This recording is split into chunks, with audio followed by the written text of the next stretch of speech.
Hello, my name is Joy Ashby Cornthwaite, and I will be your host for this episode of the live stream show, MyDiabetesHQ Live.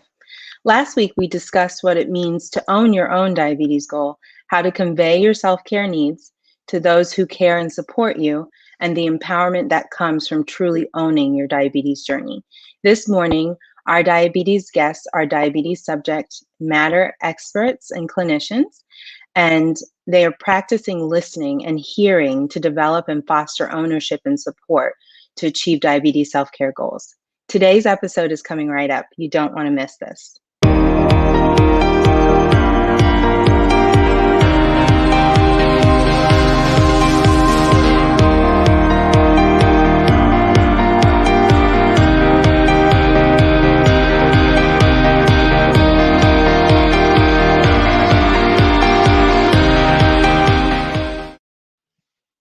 Before we begin, a gentle reminder that the content shared during the MyDiabetesHQ Live broadcast is not intended to be a substitute for professional medical advice, diagnosis, or treatment.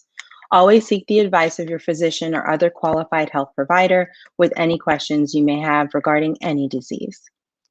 This weekly broadcast is developed by and produced by Cities Changing Diabetes volunteers in Houston and Philadelphia. Our two cities are the U.S. members of a global network of 36 cities working to improve diabetes prevention, care, and management all around the world. You can learn more about Cities Changing Diabetes by going to citieschangingdiabetes.com. The purpose of this MyDiabetesHQ Live is to help people with diabetes, their support teams, and today we're talking about this ownership of goals and also engagement together from clinician and persons living with diabetes. So let's welcome our guests. We have Dr. Clara Ward, Maternal-Fetal Medicine Specialist. Good morning, Dr. Ward. Sorry, good morning, Joy. How are you? I'm well, it's nice to see you. And we also have joining Clara and I today is Janelle Eligon-Ketchum. She's a dietitian and certified diabetes care and education specialist. She is also president and founder of Nutrition Unlimited in Philadelphia. Good morning. Hello. So happy to be here. All right. Hi, everybody. So today we are going to complete our January SMART Goals series. So thank you both for being here. And we're going to address insights from the past sessions. So beginning with our SMART Goals by our amazing diabetes champions, Ms. Butler, Reva, and Serena, going on to discussing supporting goals with clinicians Tiara and Michelle and Cheryl, and then rolling out into today to speak with our clinical team. So these and all of our episodes are available for viewing on our YouTube channel. Watch, like, subscribe, and then join our conversation. We're live today, so go ahead and put some messages and comments in, and we'll get to them as soon as we can. So ladies, last week we heard both Serena and Reva describe the process of becoming more actively engaged on their diabetes journeys. So they expressed ownership and how ownership is important to their emotional health and well-being, as well as to their diabetes journey. And they shared some practical ways to foster ownership and self-care goals within themselves, and then how to kind of make that happen in their care teams. So you both are currently clinicians, and before we start kind of diving into what they were saying in your response to that, Janelle, can you tell us a little bit about your private practice as a dietitian and a diabetes care and education specialist in Philadelphia, and then how you develop unique ways in which to reach your clients and patients? Thank you, Joy. So Nutrition Unlimited's main focus is to provide medical nutrition therapy and diabetes education, diabetes prevention education to varied populations. We specialize with working with marginalized populations and we partner with many different groups, such as different work organizations, corporate centers, and also with different local physicians. And something that is a bit unique about our practice is that we actually go out to varied locations. We did, of course, more of that pre-pandemic, but we would go out to different work sites. We would go out to different places like bus depots, different railway depots, and actually see employees at their different workplaces. And we also go out to different medical practices and we would see our clients there. So some of the unique things that we do is we provide a lot of information for a lot of different programs and things going on. So for example, during the pandemic, many of our clients have had some food insecurity due to working less hours or having changes with their jobs. So we have been able to tie them into different food programs throughout the city. We also tie them into local farmers and farm stands throughout the city. And also we tie them into different types of organizations that can help with things like medication costs, co-pays. And we also, since we're here, we're local, we know a lot about where they go food shopping. We know about what types of foods they like to have, what is accessible to them. And another thing that we really specialize with is encouraging everyone to continue eating their cultural foods. And we really nurture that, and that has really helped with the success in having our clients really trust what we the information we give to them. They know that the goals and different things that we set with them is very realistic. Yeah, and so it sounds like you're doing a lot of that engagement, a lot of the engagement that that Serena and Reva talked about, knowing your patients, knowing what they need, and then using that to help assist them, especially during this very, very difficult time. So that's excellent. That's really great. And let's hear from Clara now. You too are very passionate about the patients that you care for. And can you tell us a little bit about your diabetes population and how you do similar things to what Janelle just spoke of, including building in engaged listening, dispelling fears, building trust, and then also why is it so critical in your specific field? Sure. So I work primarily with moms who have diabetes during pregnancy. And so there's so many different elements, which is why it's so important to connect with other clinicians in our community, like yourself, like Janelle, because like the diabetes is not limited to their pregnancy. This is something that potentially they're living with outside of pregnancy and is going to continue on after pregnancy.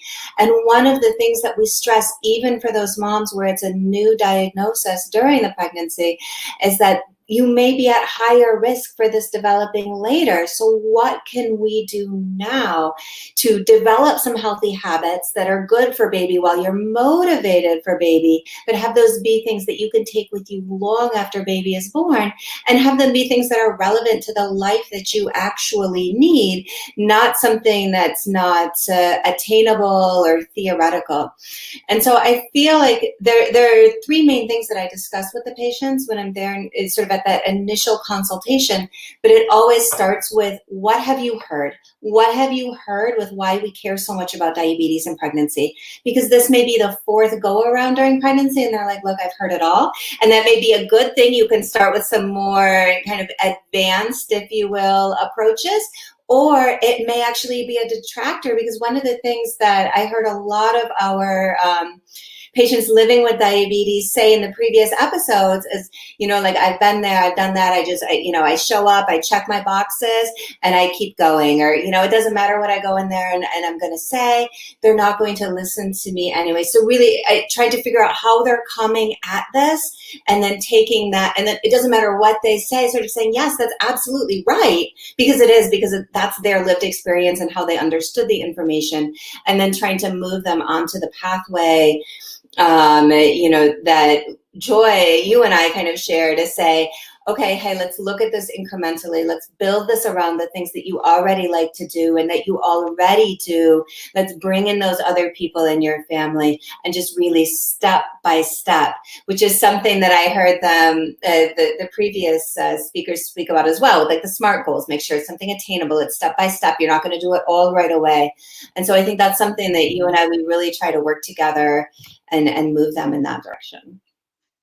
Yeah, and so there's this common message then, right? Listening to you, listening to Janelle this morning, and that common, message that extends from all of that the rest extend from. So connection to community resources, connection to other clinicians that might be relevant, like a psychologist or an exercise physiologist. In order to do any of those things, we have to have open lines of communication.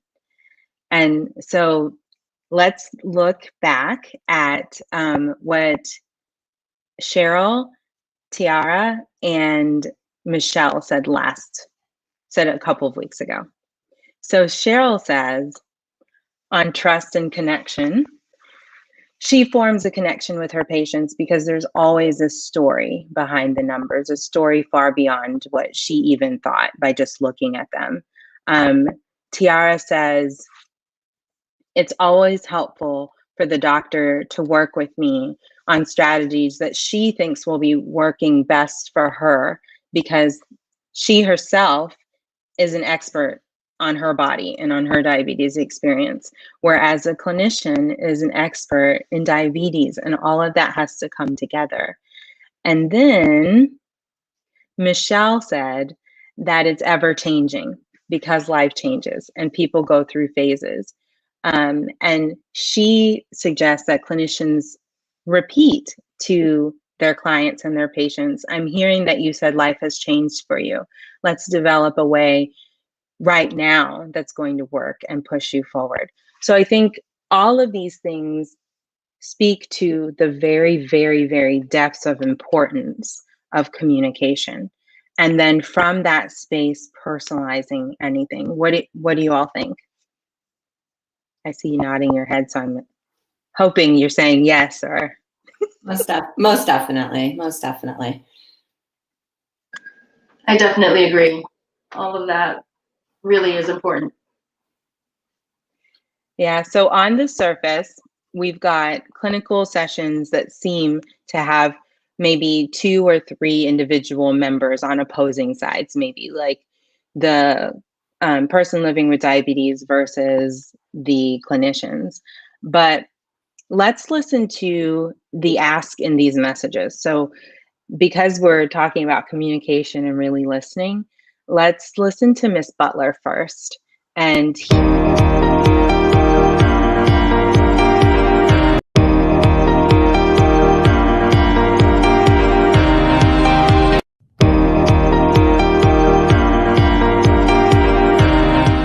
really was concerned about me because I really didn't believe that the other health professionals that I had dealt with really were concerned about me.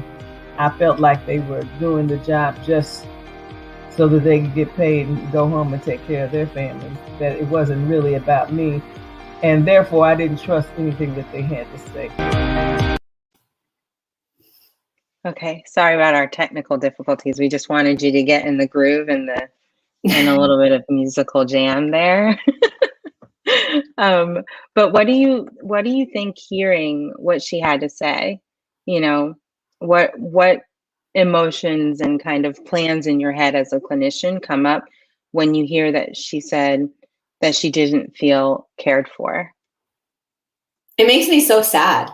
I mean, that's like my first emotion, but then she's completely right, and she's not alone, and so then I think, well, I think about, how I talk to patients and these sorts of things, and I say, what can I do to ensure that this patient knows that I care? Because why am I, especially when it's the first time I'm meeting a patient, why should they think I'm any different than any of the other clinicians that they've come in contact with before? And so I grapple with that. You know, but I think sometimes it's as simple as like walking in the room and, you know, having like a smile and sort of saying like, you know, hey, good morning. Like, how are you? Like, how are you feeling today? Like, and starting things off, you know, sort of, just in a non-pressured, very, you know, congratulations on your pregnancy, you know, this is really exciting, you're almost there, or the first steps, or whatever the case may be, and then merge into the reason why the patient is really there, which is, you know, to discuss, you know, what's our plan for the diabetes during the pregnancy. But yeah, I find it so sad when she says that, but I know it's a truth for so many patients, unfortunately. And I would have to agree. It definitely is very sad, but unfortunately, for me and for my client base, that's something that I hear all the time. I would say every day, especially if I have new clients. It's definitely something that I hear. So something that I do is I definitely let my clients tell their story first. Let them tell me a bit about their background, their concerns, some of the challenges that they have, and really let them speak their truth and, you know, their story. Let them feel heard, and definitely from then, I feel like we definitely start to build a lot of trust. They know that I'm there to listen to them. They know that I take the time to really hear about, you know, their side of their care and their goals, and definitely go from there. And something that we do a lot. Is we also work together to maybe find out about you know, other clinicians that they trust. I help one of my clients work through a lot of that also, because of course if they don't trust their, whether it's their primary care physician, their endocrinologist, any of their specialists, they just won't go to their appointments, and that affects care. So that is something that we work on a lot also. And just to build on what you've said, Janelle, I feel like that empowerment to communicate with your different clinicians is so critical. Because even just today, I got a text like, hey, my doctor put me on this medication, totally unrelated to diabetes, but like, I'm worried, is this safe? And I'm like, of course it's safe, but if you have these concerns, express them to your doctor or ask at that time. But for some reason, people, you know, it's unnerving. And I get that, having been a patient, and, you know, sort of that vulnerability where you don't want to question your care. But I feel like as we start to allow them to ask questions of us, then maybe they can translate that to some of their other clinicians when they have questions as well.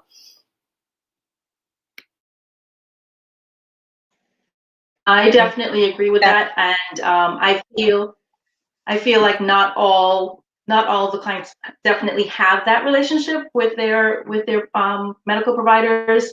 Many of them feel very intimidated to ask questions, or they feel like they will not be heard. So having that trust is definitely key. It is everything with being able to have to meet your goals and better control your diabetes. But unfortunately, it doesn't happen all the time or very often.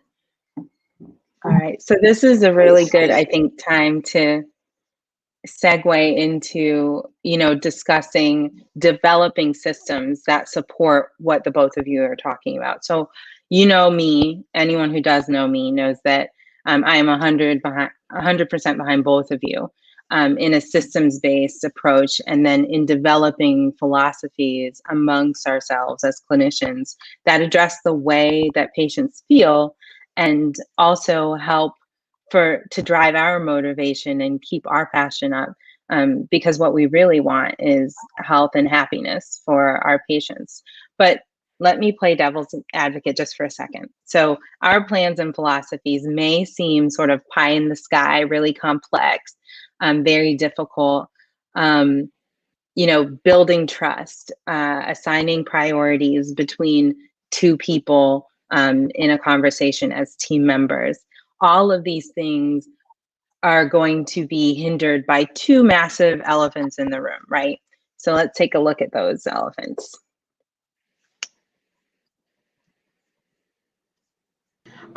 Yes, and it is very important for the Wait, no, this one first. So let's take a look at personalized care and then the challenge of time, okay? So we may have colleagues or even patients or clients out there who are saying, listen, I know your idea of personalized care is really super great, but what does that actually mean for me? I don't feel like, you know, anything that I'm given addresses who I am. So Janelle, can you kind of take us through that sort of communication to develop and find out about someone's culture? And then we can tackle time. So are you asking about just a little bit about some of the questions that I ask, or what kind of things I have in place to find out a bit about that? Yeah. So here we have, you know, the idea of culture as and individualizing a plan as the entirety of someone's lived experience. Okay. So not just their lived diabetes experience, but also, you know, their traditions, their family history, their nations of origin, societal norms that come with all of those cultural aspects, including food and how different cultures approach medicine, you know?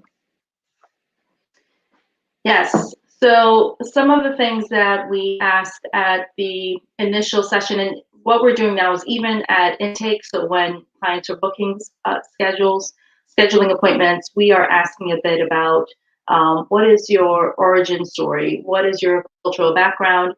So we'll have that noted, and then at their initial appointments, we ask a lot more about that. So we ask about not only about what traditional foods were they brought up with, but what we're finding out more and more are that some people have partners from different cultures. So not only are they eating foods and having some practices from their culture, but also from their partners. And then we also have some people that live in certain neighborhoods. So maybe they're not from the Caribbean, but they eat Caribbean food every week because there is, you know, a Caribbean restaurant around the corner, or they have all Caribbean friends. So we ask a lot of those different questions about what types of foods they like, what sort of background on all sides, and what sort of foods they enjoy. And we also ask very in detail about, even when we know their culture, about what foods they specifically like or enjoy. Because just because someone is from a certain cultural background doesn't mean they like everything from that cultural background as far as foods.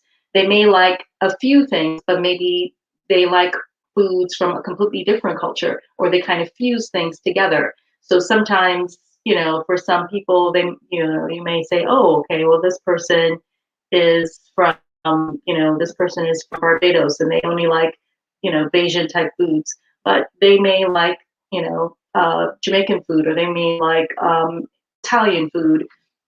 So really just asking them also about their background, their specific types of likes and dislikes, and also a lot about access too for their, you know, different foods, because sometimes we're able to tie in some clients that maybe they don't know about where to access certain cultural foods that they're missing, or that they thought they weren't supposed to have this certain food because they have diabetes. And we can tie them into certain grocery stores and different places in their neighborhood. Something that I was able to do this past summer was to tie in a lot of our clients into a local Black-owned farm, where basically what the whole mission of the farm is to grow a lot of different indigenous foods. And they grow a lot of foods from the Caribbean, a lot of foods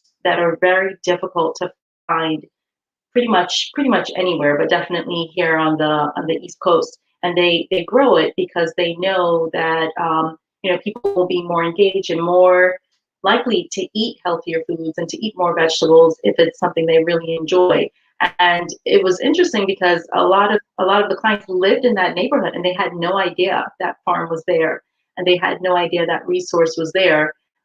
So they were able to get a lot of their, you know, favorite cultural foods you know, at a great great cost and very close to them. So, you know, those are just some of the things that we do to really tie in culture and engage our clients and really see them as a person and hear their story and really put that in as a forefront of care for them. Awesome. And so I think we're just having a little bit of technical difficulties today. Sorry to our viewers. But just to kind of go off of that, you know, idea of culture and traditions. You know, there was a really great class that I was able to take. I thought once upon a time that I wanted to be an anthropologist. And so I took some anthropology courses. And one of them that I took that really kind of spoke to me as a person myself, but then also as a clinician, was something called medical anthropology.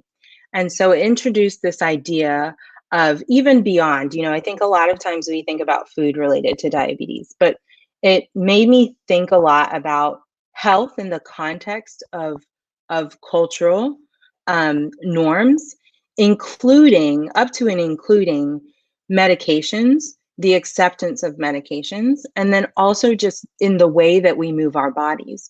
So in some cultures, it's very unusual for, you know, for women to, you know, go out and do like super strenuous exercise and lift weights and things like that. And so you have to kind of consider all of these things, even beyond just the dietary aspects, right? So do certain cultures and does this certain person accept taking medication?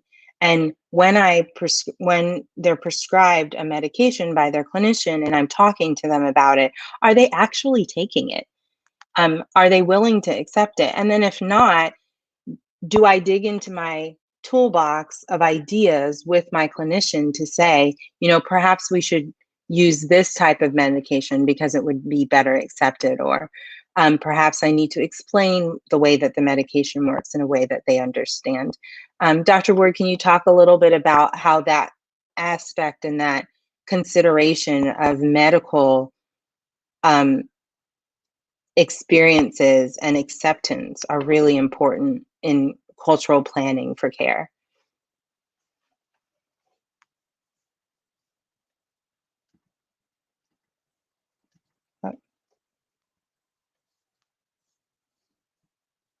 Dr. Ward, can you unmute yourself? Sorry. Yes. So I think there's multiple aspects that sort of play into that as well. One is sort of any cultural sort of interpretations or understandings of medications that someone may have. But there's also the patient's lived experience with that medication, in the sense of, have they seen their, you know, other family members with a certain medications, or even have they seen movies with the medication, especially when we're talking about like insulin, and, you know, what is their sort of perception or misconception potentially about those medications. And then there's simply something that I think transcends culture, which is really just what, you know, how do we feel about that? Are we viewing the need for medication as a failure, or are we looking at it as sort of a license, or how are we viewing this within the context of our bigger picture? So definitely, you know, there have been times where I see a patient's body language change entirely when I bring up medications. And so usually I'll put it in the context of, you know, these are some of the things that we do, and I look to see if their body language changes a little bit. And then I personalize or sort of tailor that, you know, here's the situation where we are today in your case, and here's why I think this might be beneficial. And then I'll ask them, well, how do you feel about that? And then that can give me a sense of, and you know, and I acknowledge, I'm like, look, like nobody really wants to take medications. Nobody, you know, even if you're not afraid of it, nobody wants one more thing to do that's not necessarily enjoyable. But this is where we find ourselves, and then try to put that within sort of another medical context, because I feel like, especially with diabetes, where there is this whole lifestyle component of diet and activity and like ideal body weight and these sorts of things, it's kind of like, oh, well, I should just be working harder. But no one says that about the thyroid. Like, if you need to supplement some other organ, it's not like, oh, we should talk to your thyroid and, have it act right. No, we just supplement. And so I try to medicalize it in some sense, because otherwise, to make it less personal in some ways. So I don't know. I just ask. I feel like asking the questions is the best way, because I think too, we don't want to fall into the trap of assuming that, well, because someone is from a particular background, that they will or won't do this. And I feel like there's a huge assumption on that side as well, where what I found is when something's adequately explained in sort of both from the medical side, as well as how this can, improve your life in the short and the long term, patients are much more willing to engage with that care, as opposed to just being told this is what you need to do. And so, Agree. And so those are all really great points. So again, we're coming back to time management, right? So people may be watching this and saying, wow, Dr. Ward really has like excellent philosophy, but that takes time. Janelle has a really excellent philosophy, but that takes time. Let's take a look at just some tips. So we talked offline before the show, and we talked about, expanding time by utilizing all team members. So we came up with this plan. So between you and your diabetes care team, we can plan on time pressure sharing. So we have the person living with diabetes developing self-awareness, self-advocacy, and speaking out during the session, perhaps writing things down, letting the clinician know right away, these are the things I need.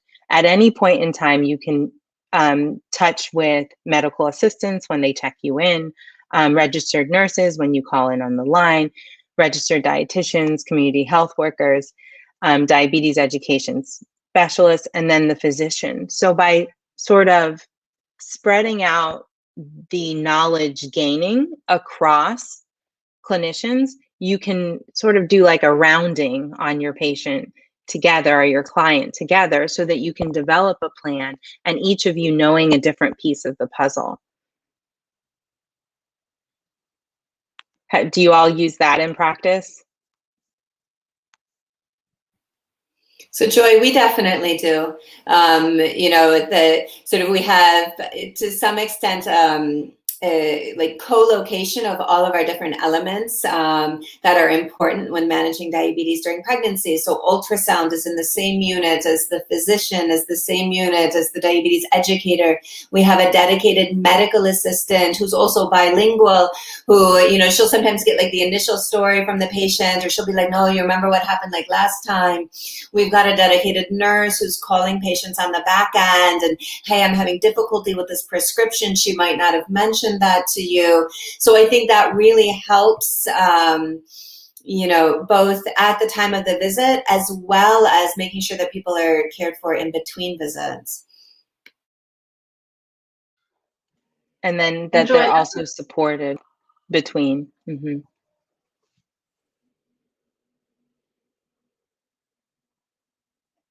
And Joy, a big part of the reasoning for our partnerships is to have to have that more time with the clients. So we partner a lot with a lot of different medical practices, and we are able to then deal a lot with the diabetes education, the medical nutrition therapy part of things, and then also communicate with the different medical providers that we partner with, and let them know about maybe some of the challenges and other things that the clients have expressed during our visits. And some of the medical practices that we partner with, they have a similar type of setup where it's more of a medical home, and they have all different specialists there. So they have GI, they have, they may have podiatry and OBGYN, everything all there in one setting. So it definitely is ideal for all of the different clinicians to communicate and be on the same page with handling the care for the different clients. And that definitely sharing that responsibility and everyone, kind of managing certain parts of the care is definitely key and ideal. And so I think for us, because I'm embedded with my clinicians in the clinic, one of the things that I feel like it allows patients and patient families and their support to do is to kind of grow on top, right? Because it's this continuity of care. You're hearing the same message, the message is shared. You know that your doctor has spoken to your educator, so you can kind of continue the conversation without having to stop and explain yourself before starting another conversation. So that's a really huge time save. So I feel like if I'm working on the skill building of a certain aspect of diabetes care, be it sleeping better, kind of creating a plan to do a routine before bedtime that helps you to go to sleep better, or if we are simply shifting the timing of insulin. So if someone is having some issues with their fasting values, but they're taking their insulin really late into the evening, perhaps we just shift it a little bit earlier with dinner. All of those types of tweaks to personalized care happen when you have this continuity of care.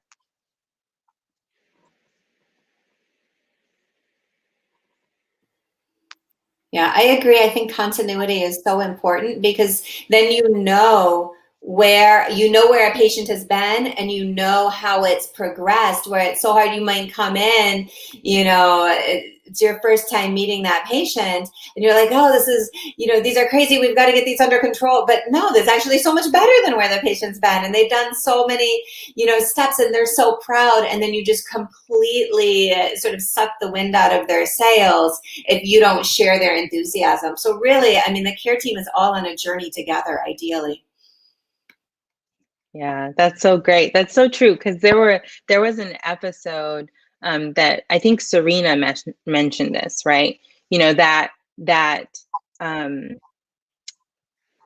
acknowledgement of success that has come before is a really critical part to, one, communication, so you don't have communication breakdown because you know that someone actually cares, and two, to trust building, because you know that they're on the same journey with you.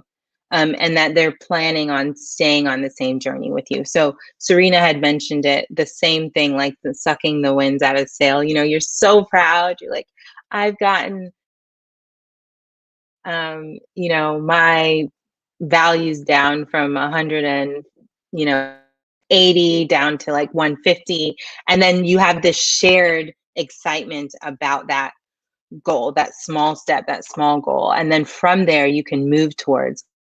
And perhaps it's not, it's not a shift in your glucose values. Perhaps it's a shift in your sleep patterns and your sleep schedule, and you feel better, and you've started moving, instead of once a week, a couple of a week, and you can go further and you can breathe better. Like, there's just small things, small wins that I think as like a shared team experience can appreciate, for sure.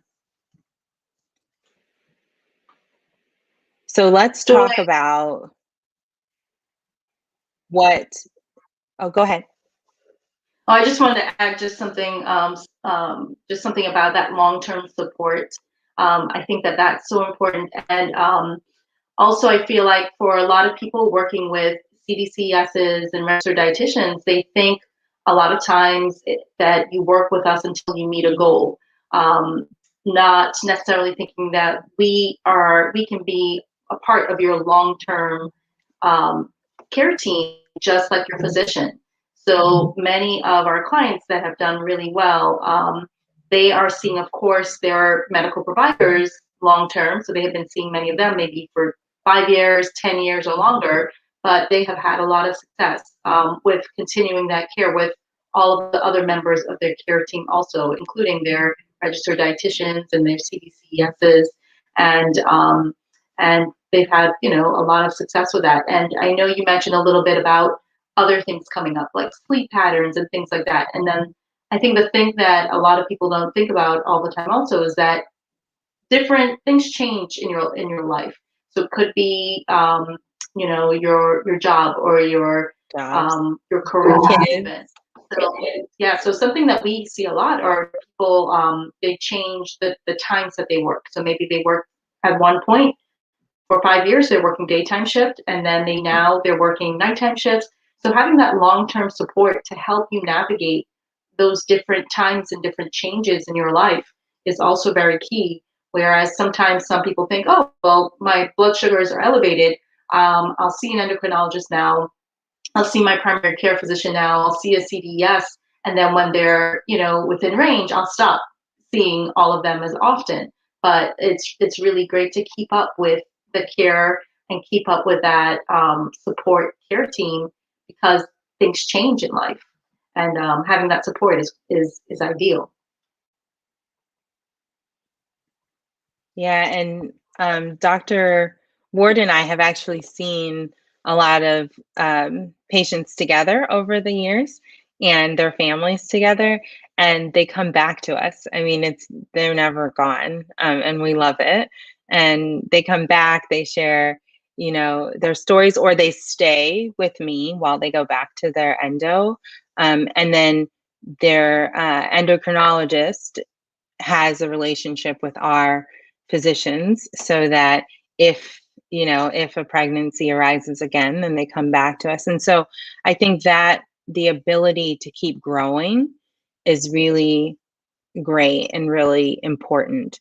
And you can't grow if you keep having to start over.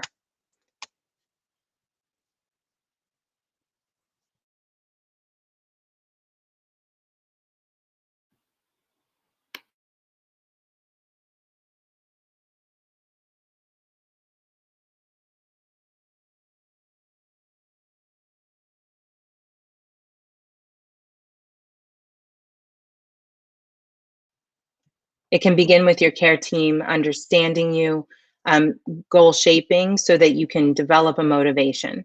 So talking to your clinician saying, wait, I'm not ready right now, but maybe there's something else we can do. Okay, how do we get started? And then that kind of builds your confidence. And from there, we can shape simple goals like, this year I'm going to manage my diabetes better, to a smarter goal that says, at my next clinician's visit, I'm going to bring a list of questions about my medications, and I'm going to write it down. And then together you can develop this even more effective goal. What are the steps that we can make to take care of these concerns, the specific concern that you've brought together? Okay, so it's you and your diabetes care team, and also from our side, your patient and client, their family, their support, and then the rest of the care team as well.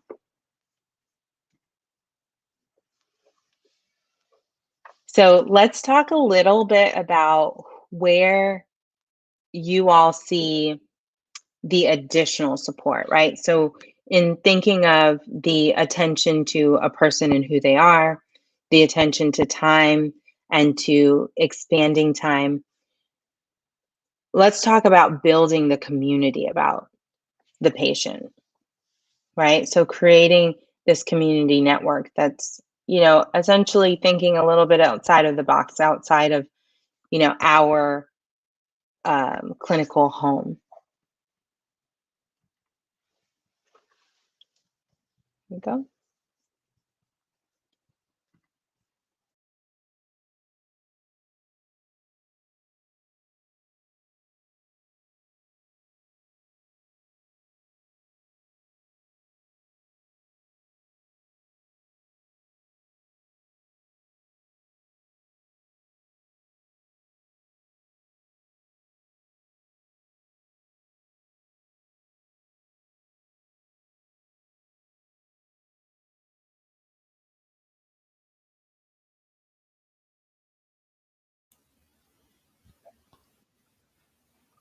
We also have, I'm sorry, y'all. We have building our community for our patients, where we connect them to outside of the clinic space. And one of the things that I want to talk about is community programs like houses of faith, and then employer-based health systems. And I think, Janelle, you can speak a little bit to the employer-based health systems, just small and brief.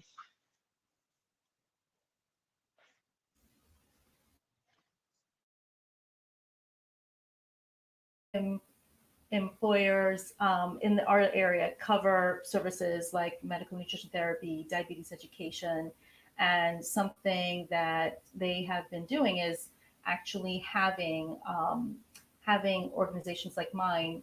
They partner with us, and we go on site and we provide these services, and they're covered 100% by the employer's health insurance, so it does not come out of a separate fund.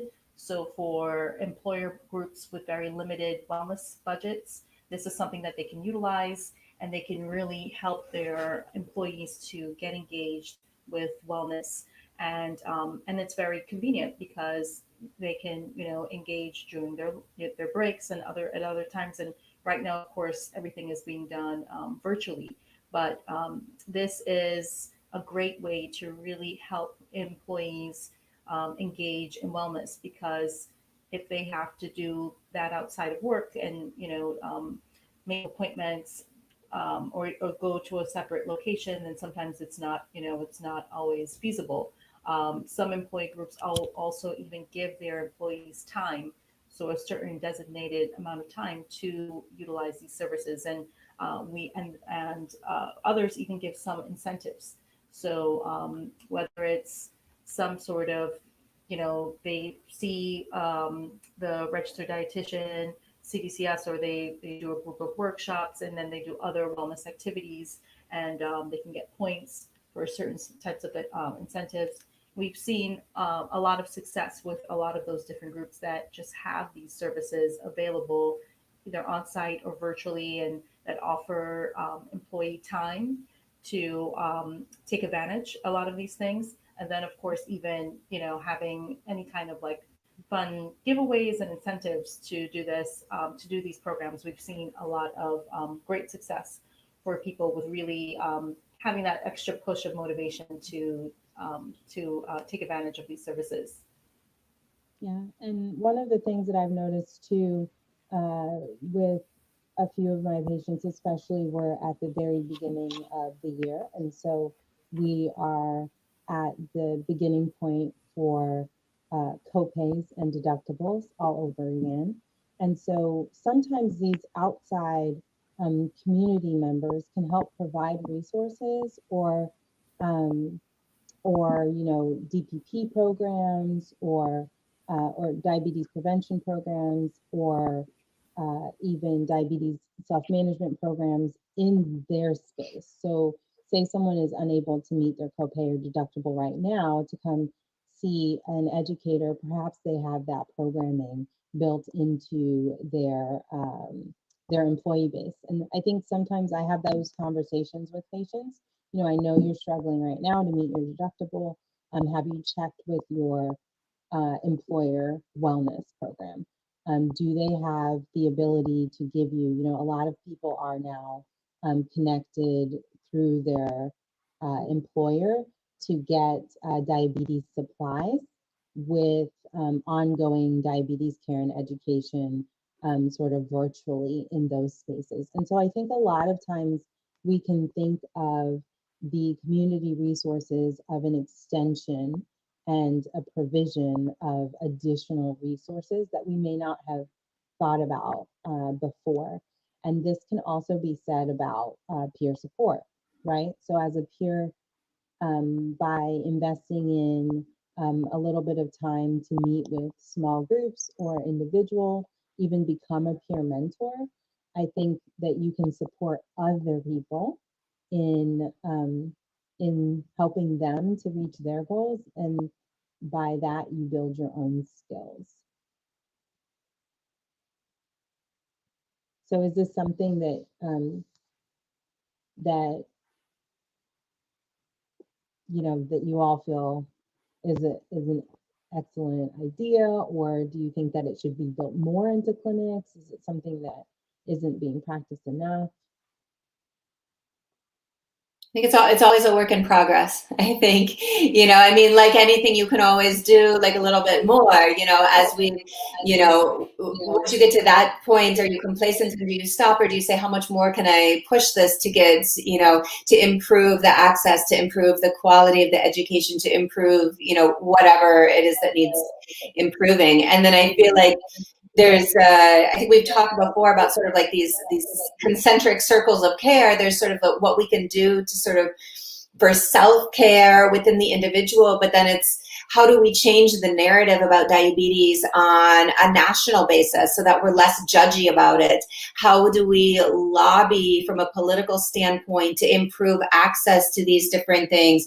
How do we address issues of bias and racism? All of these other things that will go so far to, make these broader improvements. So yeah. And I think it's just, and then it's really too, like capitalizing on nuggets. Like we've talked about like the elephants in the room and, time and all of these things, saying, okay, I've got 60 extra seconds. What's that nugget of information going to be today that's critical for that patient? And just, again, it's the incrementalism that I think works for the self, it works for the organization, and, and across all goals. So we have a surprise. Now, maybe not that big of a surprise since they're backstage. We have Reva and Serena to join us to kind of put it all together. Yay. Hi, everyone. Hi. Good morning. Hello. Yay, that's for our technical difficulties. So you all have been listening today and hearing what we had to say and seeing how you've really influenced other people living with diabetes and also clinicians who are working with people living with diabetes. Can you kind of speak to what you heard today and, a message to maybe people living with diabetes and their support teams to be vocal, because there are people out here who want you to win? Yeah, definitely. I thought Dr. Ward did a great job explaining how she kind of tailors medications based on how someone reacts when she asks them, questions about their background and their culture and stuff like that. So the fact that there are clinicians out there paying attention to those cues and wanting to make the patient feel comfortable enough so that they do actually take their medication so that they can meet those goals that are set for them. I thought that was very empowering and enlightening, because I don't think people necessarily realize that there are doctors out there that will do that for you. Yeah, and I think too, Reva, that the expectation makes you a little bit afraid, right? Like she was saying at the very beginning, like knowing that that's who she is. I can see when I witness her with a patient. I'm sorry, Dr. Ward, I know I'm going to embarrass you a little bit, but when I see the relationship that she's achieved with her patients and how they talk to her, I know that they feel comfortable telling her things because they know she's going to listen.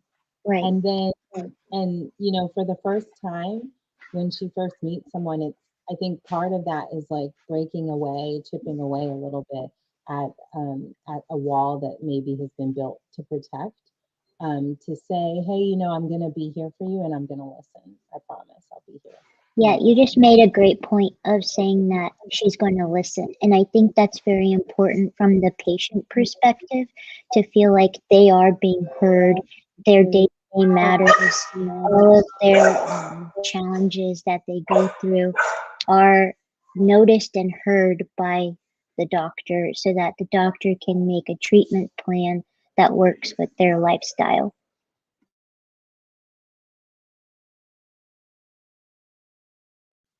Serena, I know you're a huge advocate of self-advocacy, right?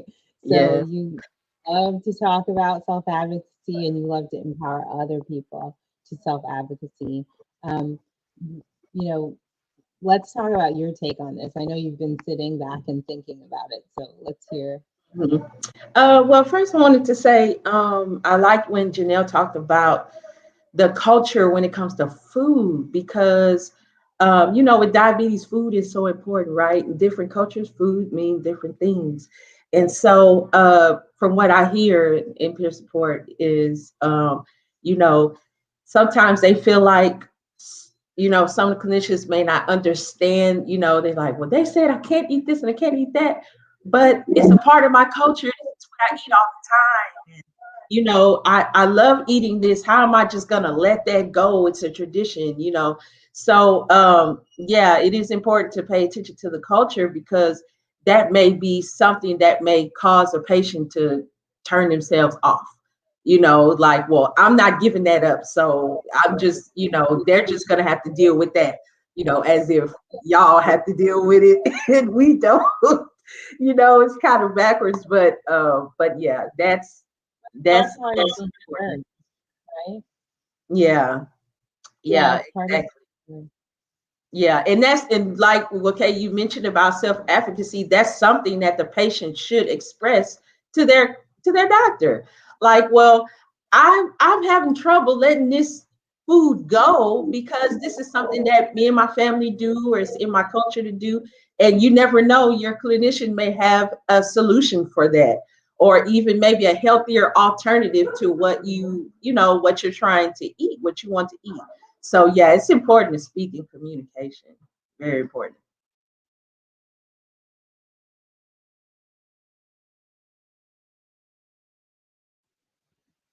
And then thinking about how that communication builds trust. Can one of you tell us as clinicians how important trust is, and how communication influences that trust? Yeah, I'll be the first person to say, if I don't trust you, I'm either not gonna come to appointments, or I'm just gonna find another doctor that I trust, because I feel like when I come to a clinician, if I'm letting all the things out on the table and I'm giving you what I have, then I want to trust that you will give me the best solution to the issues that I'm dealing with in my body when it comes to diabetes. And so building the trust is really important, because that's what causes the patients to either come back or not come back. If they don't feel like they can trust the doctor to give them the solutions that they need, or what's best for them, or to help them navigate through that, then it's going to be like there's no point going to the doctor. And that's going to be the mindset from here on out. So yeah, building trust is very important. Yeah, before I ask you all sort of your takeaways, Reva, can you speak about the importance of being an active person living with diabetes as well? Not just actively sharing, but actively like taking the ownership, because I think you said some really important things last week about actually owning your journey. So yes, communicating, but then saying, I have a role in this too. I can't just put it on my clinician. Yeah, definitely. I think it goes back to the theme of what we were talking about as far as imperfect is perfection. I know we've been like harping on that a little bit, but it's just so true to drive home, because if you're actively making small goals towards the big goals, it's more achievable. You feel like you're able to conquer it and enjoy the small wins, instead of focusing on, well, I want an A1C of 5.7. Well, how are you going to get there? It's a daily task of getting to that goal. It's eating right, it's working out, it's planning your meals accordingly, planning when you are going to take your insulin to, work with the highs and the lows. So if you can set like small daily goals for yourself, that is actively owning your journey. Did that answer your question? Yeah, because I think okay, there you go. You're good. Yeah, that was perfect, Reva. I think sometimes we may come up with ideas and come up with solutions and come up with plans, but they may not be the plans that you want. Or they may be plans that you said you want, but you didn't actually want them like when you left. And so, keeping that line of communication and saying, yeah, I tried that for a week and that wasn't my jam. So can we come up with something else that I actually want to do and I'm willing to do? Right. And then coming back and saying, I did it, I achieved it. Yeah, and even just focusing in on like, I just want to eat better, instead of saying that I want to do all 5 things better, just focusing in on one aspect of it and just being incrementally better is better than you were previously. Like that's something that I think we all struggle with. We take on this mental burden with. It's like important to kind of lift that weight off your shoulder and have a support system to remind you of that you are making steps towards progress. And those steps don't have to be huge. They can just be very incremental. Super. So we'll take that small incremental steps from Reva as her parting suggestions for everybody. Dr. Ward, do you have like a 2-sentence, reminder of diabetes care, engaged listening, like tips for clinicians? Yeah, so I think my two sentences. One would be just listen and ask the question. Like if the question enters your mind, like, that seems weird, or I don't fully understand, just ask it. Just ask it, because that's most likely going to be the answer that you're looking for that's going to take you to that next step.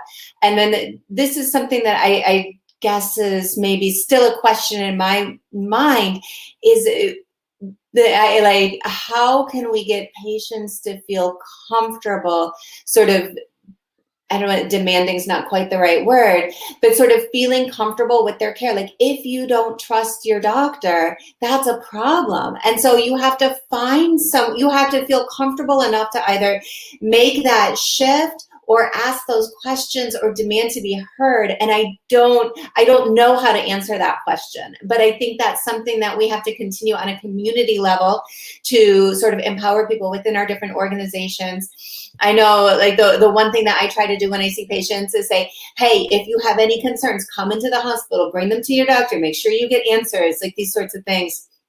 But I feel like it's both sides. Patients need to communicate and doctors need to listen and clinicians need to listen. So step by step. Janelle? So I would definitely agree to the listening aspect and hearing a bit about asking our clients about their story. And of course, for CDCESs and for registered dietitians, really talking about culture and finding out what works best for our clients and what sort of things they like or don't like, and not taking things away, instead of finding a way to incorporate things. And I definitely think also really finding out from clients also about their take on taking medications and other things that are culturally relevant is really important too. And Dr. Ward, I know you brought that up, and I feel like that is so important with success with diabetes management. Even thinking about culture, not just from the food perspective, but also from medications and maybe even other things like physical activity and herbal supplements, and it really intertwines with just so much. So that listening and really forming that trust with our clients is definitely key. And Serena? Communicate. On both ends of the spectrum, it's kind of hard to get things done if one doesn't know what the other wants and one doesn't trust the other, and that's both for the patient and the clinicians. Communicate. I love it. Nice and concise, Serena. Thank you so much. And thank you all four for being here to communicate, and to encourage other people to do the same. Thank you all so much for a wonderful show, and thank you so much for coming this morning and taking times out of your busy life to participate and to share the message and to grow the message and grow knowledge. We have a quick survey on YouTube and Facebook where we would like our viewers to give feedback on the program as well as recommendations for future episodes. Please make My Diabetes HQ Live better by filling out this survey for us. To our viewers, we hope that all of you will raise your voices and advocate for a new approach and philosophy to your diabetes care. And to our speakers, thank you, thank you, thank you again. Mark your calendars. We'll be broadcasting every Saturday, 10 a.m. Central and 11 a.m. Eastern. Our next episode will air on Saturday, February 6th. Thank you for being a part of the My Diabetes HQ community. See you next time.